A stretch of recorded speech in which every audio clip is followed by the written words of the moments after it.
L'histoire choquante. En quelques mois, il est devenu une icône, jeune, charismatique, habillé en treillis, acclamé dans les rues comme un sauveur. Ibrahim Traoré, capitaine révolutionnaire, l'homme qui a promis de libérer le Burkina Faso de ses chaînes. Mais derrière cette image soigneusement construite, que cache vraiment son vocation fulgurante au pouvoir? Qui l'a aidé à faire tomber Damiba? Et surtout, pour qui travaille-t-il vraiment? Alliance troublée, propagande maîtrisée, liberté de la presse étouffée. Depuis son arrivée, Traoré inspire autant qu'il inquiète. Est-il héros d'un peuple en quête de justice ou les stratèges silencieux d'un nouveau régime autoritaire? Dans cette vidéo, je te dévoile ce que personne n'ose dire sur le président du Burkina Faso. Le 30 septembre 2022, le Burkina Faso vit son deuxième coup d'état de l'année. Le président Paul-Henri Damiba est écarté, mais cette fois, le visage du changement n'est pas celui d'un général de carrière, mais d'un capitaine de seulement 34 ans. Encore inconnu quelques semaines plus tôt, ce jeune officier des forces spéciales prend la tête du pays, calme, déterminé, et déclare vouloir sauver la nation et reprend le contrôle du territoire. Officiellement, il reproche à Damiba son échec face aux groupes armés terroristes. La cour d'un chef terroriste est localisée dans la zone de Kabonga. Une rencontre de criminels s'y tient.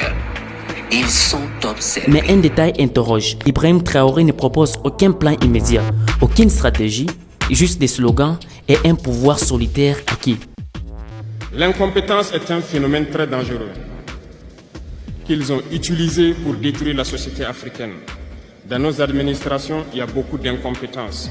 Comment un si jeune capitaine peut-il renverser un président militaire sans opposition réelle? La réponse se trouve peut-être dans la région de Kenya, où Traoré commandait l'unité d'élite Cobra. Dans les rangs de l'armée, la frustration est immense. Les soldats mal équipés subissent les attaques sans riposter et Traoré à la tête d'une unité fidèle apparaît comme porte-voix d'une jeunesse militaire oubliée. Mais ces coups d'état semblaient trop parfaits. Pas de fusillade, pas de guerre entre factions. Damiba quitte le pouvoir en quelques heures. Pourquoi une telle facilité? Y a-t-il eu des accords secrets, des garanties négociées en coulisses? Puis un autre élément troublant. Dès le 4 octobre 2022, Evgeny Prigojine, fondateur du paramilitaire russe Wagner, félicite publiquement Ibrahim Traoré, des vrais patriotes. Pourquoi Wagner, acteur clé des influences russes en Afrique, s'intéresse-t-il immédiatement au nouveau leader burkinabé?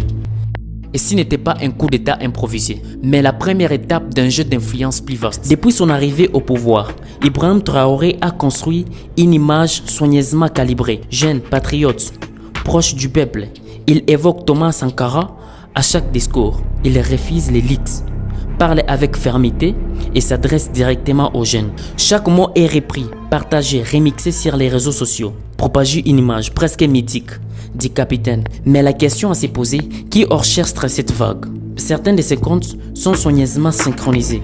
Même langue, même phrase, même vidéo, et tous les critiques disparaissent. En mars 2023, le gouvernement suspend France 24 et RFI avaient déjà été coupés. Les médias jugés hostiles sont réduits au silence, aucun débat, aucune opposition visible sur les canaux. Des journalistes locaux sont intimidés, des opposants politiques réduits en silence. Les pays semblent unis derrière Traoré, mais à quel prix? La critique devient presque un crime, l'opinion est canalisée et ceux qui doutent sont marginalisés.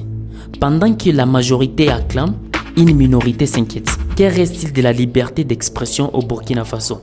Est-ce qu'un pays peut-il se libérer en muselant sa propre voix? Officiellement, Ibrahim Traoré veut redonner au Burkina Faso sa souveraineté. Il prend une rupture avec l'ancienne puissance coloniale, la France. Je ne peux pas comprendre. Si on est pauvre, on n'a rien. Mais partez, laissez-nous, on va travailler. Pourquoi vous ne partez pas? Et promet une politique étrangère indépendante. Mais rapidement, un nouveau drapeau envahit l'espace public, celui de la Russie, sur les murs des manifestations, jusque dans les discours de ses partisans. Une présence trop massive pour être un simple hasard. Ces messages ne passent pas inaperçus. Et ce n'est pas la première fois que Wagner applaudit un coup d'état en Afrique. au Mali, au Centrafrique, au Soudan. Chaque fois, un scénario se répète. Un régime fragilisé, une prise de pouvoir et derrière une aide militaire russe en échange des ressources. Un atout stratégique. Et même si les gouvernements nient toute présence officielle du Wagner, plusieurs sources évoquent déjà des contrantants étrangers opérant dans les zones minières sensibles du Burkina Faso. Un soldat confie, sous anonyme. Ils ne parlent pas français. Ils n'ont pas de grade visible. Mais tout le monde sait qu'ils les payent. Dans le même temps, les liens avec la France se brisent, l'ambassade est attaquée, les médias français interdits. Ces vides diplomatiques ouvrent la voie à d'autres influences moins visibles mais bien présentes. Officiellement, Traoré affirme qu'il n'est ni pro-russe ni pro-occidental, mais ses décisions, ses silences et ses alliances sur le terrain racontent une autre histoire.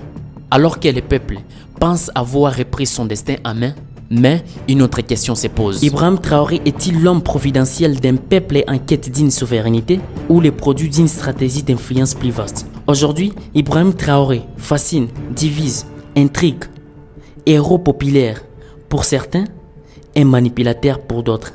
La vraie question n'est pas peut-être qui est Ibrahim Traoré, mais plutôt qui l'a placé là et pourquoi maintenant.